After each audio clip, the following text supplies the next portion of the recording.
सभी साथियों को नमस्कार। गुरुकुल में आपका हार्दिक स्वागत है। तो ये वीडियो फिर से हम लेके आए हैं ईपीएफओ के लिए, जो ईपीएफओ में एनफोर्समेंट ऑफिसर एंड एपीएफसी की जो वैकेंसीज हैं उनके लिए। इसमें हम बात करेंगे डिटेल सिलेबस के बारे में। हम बात कर चुके हैं, लेकिन हमारे पास कुछ रिक्वेस्ट आई थी कि सर किस सब्जेक्ट से हमें ज़्यादा पढ़ना चाहिए, किस सब्जेक्ट को हमें कम पढ़ना चाहिए, किस सब्जेक्ट में कितने डीप क्वेश्चंस आएंगे, किस सब्जेक्ट से कितने क्वेश्चंस आते हैं। बहुत ज़्यादा क्वेरीज हमारे पास इसके रिगार्डिंग थी। तो हमने सोचा कि इसके लिए हम क्या करते हैं कि हम सारे पेपर्स का एनालिसिस करते हैं और देखते हैं किस सब्जेक्ट का कितना मेजर पार्ट है। हम जो क्वेरीज लेने वाले हैं वो कुछ होंगी। पहली क्वेरी होगी कि किस सब्जेक्ट पे आपको सबसे ज़्यादा ध्यान देना चाहिए, या फिर ये कह सकते हैं कि किस सब्जेक्ट के बिना लगभग सिलेक्शन नामुमकिन है। दूसरा कि किन सब्जेक्ट को थोड़ा सा ढीला छोड़ा जा सकता है, कि इसको कम थोड़ा किया जा सकता है जिसमें ज़्यादा डीप क्वेश्चंस ना आए। तीसरी जो क्वेरी हम लेंगे वो ये है, क्या प्योर सिलेबस पे चल के काम चल सकता है या हमें उससे कुछ अलग भी थोड़ा बहुत एक्स्ट्रा पढ़ना पड़ सकता है। तो इसके लिए हम सबसे पहले देखेंगे कि किस सब्जेक्ट से कितना पोर्शन आ रहा है। उसके लिए हमने आपके लिए पूरा एनालिसिस किया है, वो देख लेते हैं। तो देखिए, ये है वो स्लाइड हमने ये तैयार की है आपके लिए। इसमें हमने एनालिसिस किया है 2002 का, 2004, 2012, 2015 और एनफोर्समेंट ऑफिसर 2016 और 2020 के पेपर का। स्लाइड में हमने अलग अलग कलर्स का प्रयोग करके कोशिश की है कि दिखाएं कि कहाँ से ज़्यादा क्वेश्चंस आ रहे हैं या कहाँ से कितने क्वेश्चन आ रहे हैं। तो हम देख सकते हैं कि सबसे ज़्यादा क्वेश्चंस जो हमें देखने को मिले वो फिक्स हैं इंग्लिश में। इंग्लिश में सबसे ज़्यादा क्वेश्चन हैं ही हैं, इसका कोई अल्टरनेटिव हमें नहीं दिखाई दिया। एपीएफसी 2002 में 30, एपीएफसी 2004 में 25, एपीएफसी 2012 में 11 और 15 में 10। लगातार गिरता हुआ ट्रेंड हमें दिख रहा है इंग्लिश में एपीएफसी के लिए। लेकिन ईओ में 2016 और 2020 दोनों में ही 20-20 प्रश्न पूछे गए हैं, 20-20 क्वेश्चंस पूछे गए हैं। उसके बाद जो हमें सबसे ज़्यादा देखने को मिलते हैं वो मिलते हैं मॉडर्न हिस्ट्री में। ईओ के लिए मॉडर्न हिस्ट्री में सबसे ज़्यादा क्वेश्चन इसके बाद देखने को मिलते हैं, जबकि एपीएफसी में मॉडर्न हिस्ट्री के 2002 में 4, 4 में 8, 12 में 4 और 15 में 6 क्वेश्चन देखने को मिले। लेकिन साथ ही साथ बात यह भी है कि एपीएफसी में एंशिएंट, मिडाइवल और कल्चरल के क्वेश्चंस भी देखने को मिले, जो कि ईओ में 0 थे। तो हम ये कह सकते हैं कि हिस्ट्री के टोटल कंबाइंड क्वेश्चन इन दोनों को देखना चाहिए एपीएफसी के लिए। तो 2002 में टोटल 8, 2004 में टोटल 16, 2012 में टोटल 10 और 2015 में टोटल 9 क्वेश्चन हमें हिस्ट्री से देखने को मिले। उसके बाद जो सबसे इंपॉर्टेंट सब्जेक्ट मुझे लगा वो था एप्टीट्यूड या मैथमेटिक्स या रीजनिंग। आप इसे तीनों में बाइफरकेट कर सकते हैं, तीनों को अलग अलग भी देख सकते हैं, लेकिन कंबाइंड हमने इसके क्वेश्चंस को लिया। एपीएफसी में 24, 22, 8 और 30, आप देख सकते हैं कितना बड़ा नंबर है ये। और ईओ में फिक्स 15 एंड 15, जैसा कि हमें इंग्लिश में दिखाई दिया कि 20 और 20, ऐसे ही मैथ्स में दिखाई दिया 15 और 15। साइंस का अच्छा खासा पोर्शन है, लगभग बराबर हर साल बांटा जा रहा है। 2002 में 9 क्वेश्चन, 9 सवाल, 2004 में 10, 2012 में 8, 2015 में 9, ईओ में 10 और 14 2020 में। उसके बाद सबसे बड़ा सब्जेक्ट उभर के आता है इकोनॉमिक्स। इकोनॉमिक्स में एपीएफसी में 2002 में 7, 2004 में 2, 2012 में 13, 2015 में 18 क्वेश्चन देखने को मिले, जबकि ईओ में 5 और 3। हम ये देख सकते हैं कि एपीएफसी 2012 में प्रश्नों की संख्या इसलिए भी कम है, ही पूछे गए थे, 100 क्वेश्चन ही पूछे गए थे। फिर सबसे बड़ा पोर्शन करंट अफेयर्स, 2002 में 17 सवाल, 2004 में 9, 12 में 8, 15 में 8 और ईओ में 8, जबकि 2020 के ईओ में 21 प्रश्न यहाँ से पूछे गए, जो कि सबसे ज़्यादा इसे वेटेज वाला सब्जेक्ट बना दे। फिर इंश्योरेंस, सोशल सिक्योरिटी, डेवलपमेंट, इन सबको हमने साथ में लिया। तो दो एपीएफसी के सिलेबस में था ही नहीं। एपीएफसी 2004 में 5 प्रश्न, 12 में 6, 15 में 9, ईओ 2016 में 8 और ईओ 2020 में 3। ये 8 हमने रेड कलर में इसलिए लिखा है क्योंकि ये सिर्फ और सिर्फ सोशल सिक्योरिटी के प्रश्न थे, इसमें इंश्योरेंस और डेवलपमेंट नहीं आता है, इसीलिए हमने यहाँ पे इसे रेड किया है और यहाँ पे भी रेड किया है। फिर बात आती है कंप्यूटर्स की। एक मिनट, हम ये क्लीन कर देते हैं सारा, उसके बाद बात करेंगे।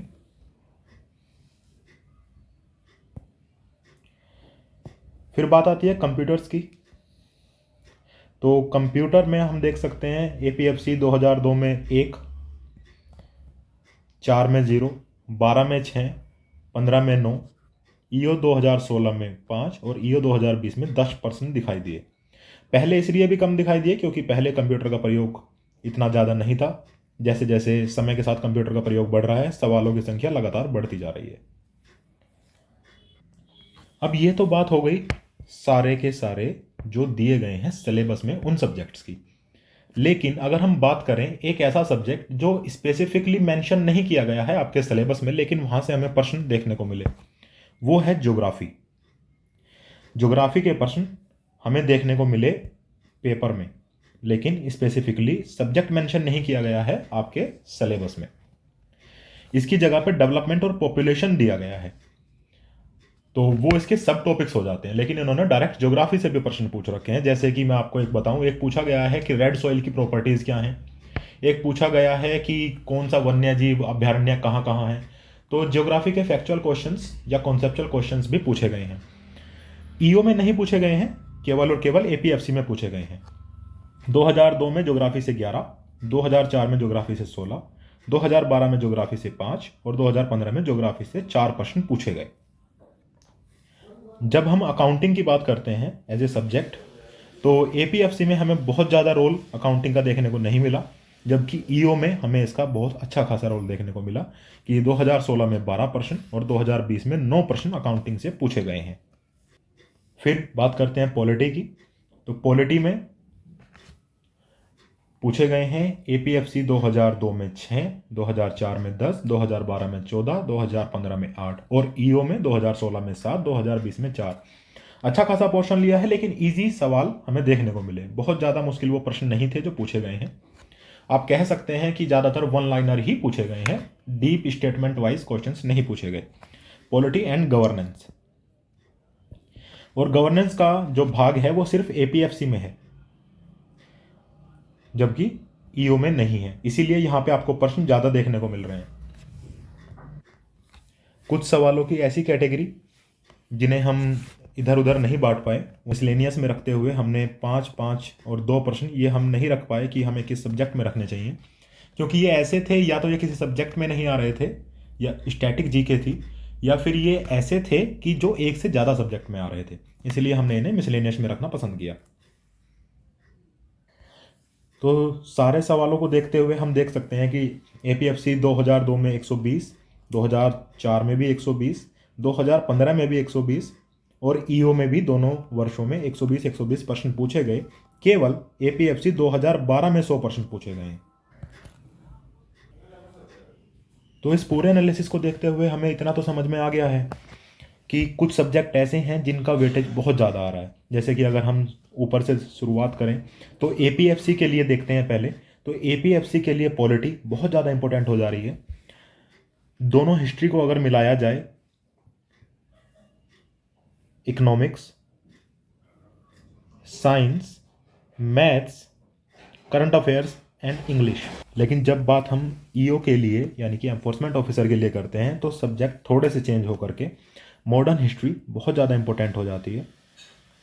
साइंस इसके लिए भी इंपॉर्टेंट है, एप्टीट्यूड यानी कि मैथ्स एंड रीजनिंग इसके लिए भी इंपॉर्टेंट है, इंग्लिश और करंट अफेयर, और साथ में इंडस्ट्रियल रिलेशंस, लेबर लॉज, ये बहुत ज़्यादा इंपॉर्टेंट हो जाते हैं। कंप्यूटर का पार्ट भी अच्छा खासा EO में पूछा जा रहा है। तो ये वो सब्जेक्ट हैं जिनका जो योगदान है आपके पेपर में वो सबसे ज़्यादा रहने वाला है प्रीवियस ईयर ट्रेंड को देखते हुए। ये तो नहीं कह सकते UPSC कभी भी बदल सकती है अपना पैटर्न, लेकिन फिर भी अगर प्रीवियस ईयर को देखा जाए तो ये सबसे ज़्यादा आपके पास रहने वाले हैं। अब कुछ ऐसे प्रश्नों की बात करते हैं जो हमें अलग देखने को मिले, सब्जेक्ट में थोड़ा सा डीप में देखने को मिले। जब हम बात कर रहे थे मॉडर्न हिस्ट्री की, तो हमें पोस्ट इंडिपेंडेंस से यानी कि आज़ादी के बाद से लगभग 4 से 5 प्रश्न हर एक पेपर में देखने को मिले जो आज़ादी के बाद के थे। हम उन्हें मॉडर्न इंडियन हिस्ट्री में नहीं पढ़ते हैं, लेकिन इसमें आपको पोस्ट इंडिपेंडेंस भी पढ़ना चाहिए, जैसा हमें देखने के बाद लगा। फिर जब हम साइंस की बात कर रहे थे तो हमें साइंस के अच्छे खासे डीप क्वेश्चंस देखने को मिले। हम ये नहीं कह सकते कि सुपरफिशियल पढ़ के साइंस कवर हो जाएगा, नहीं, हमें अच्छी अंडरस्टैंडिंग के साथ में उसे पढ़ना पड़ेगा। सोशल सिक्योरिटी ईओ के लिए काफ़ी इंपॉर्टेंट हो रही है, एपीएफसी के लिए भी काफ़ी इंपॉर्टेंट है, लेकिन इंश्योरेंस और डेवलपमेंट साथ में लग जा रहे हैं। टोटल मिला के 9 क्वेश्चन हो रहे हैं, जबकि सोशल सिक्योरिटी के अकेले ईओ में 8 क्वेश्चन हमें देखने को मिले। दूसरे साल में इसलिए कम मिले क्योंकि ये हमने इंडस्ट्रियल रिलेशन लेबर लॉज के साथ में यहाँ पे भी काउंट की है। तो ये आपका सारा सिलेबस भी है और साथ ही साथ कि किस पोर्शन से कितने प्रश्न आते हैं, ये उस चीज़ का एनालिसिस भी है। तो होपफुली आप समझ गए होंगे कि किस सब्जेक्ट को आपको ज़्यादा पकड़ करनी है, किस सब्जेक्ट को आपको ज़्यादा ध्यान देना है और किस सब्जेक्ट पे थोड़ा कम देकर आपका काम चल सकता है। देखिए, हमारी सलाह तो ये है कि किसी भी सब्जेक्ट को कम समय नहीं देना चाहिए, क्योंकि भरोसा नहीं होता कि किस बार पैटर्न चेंज हो जाए और किसकी वेटेज बढ़ जाए। लेकिन फिर भी जो लोग सोचते हैं कि कम समय में ज़्यादा वेटेज वाले जो पोर्शन हैं उन्हें पढ़ करके ज़्यादा अच्छा स्कोर किया जा सकता है, तो उसके लिए ये टेबल परफेक्ट है। आप हमारे टेलीग्राम चैनल से जुड़ सकते हैं ईपीएफओ के लिए, जो हमने स्पेशली बनाया है, और साथ ही साथ आप हमारे ऑफिशियल चैनल से भी जुड़ सकते हैं। इसमें आपको सारी जानकारी समय समय पर दी जाएगी, नोट्स, बुक्स, क्विज़, जो भी कुछ आएंगे वो सब यहीं पे अपलोड किए जाएंगे। तो अपनी तैयारी को अच्छे से कीजिए, एग्ज़ाम जल्दी होने वाला है, जुलाई या अगस्त में हमें लगता है कि हो जाएगा आपका एग्ज़ाम, 2 जुलाई या 20 अगस्त में। उसके लिए आरटीआई लगाई हुई है कि डेट बता दें, लेकिन अगर नहीं भी बताते तो ये 2 डेट हम मानकर चल सकते हैं। तो बेस्ट ऑफ लक, तैयारी बहुत अच्छे से कीजिए और गुरुकुल के साथ अपना सपोर्ट बनाए रखिए। धन्यवाद।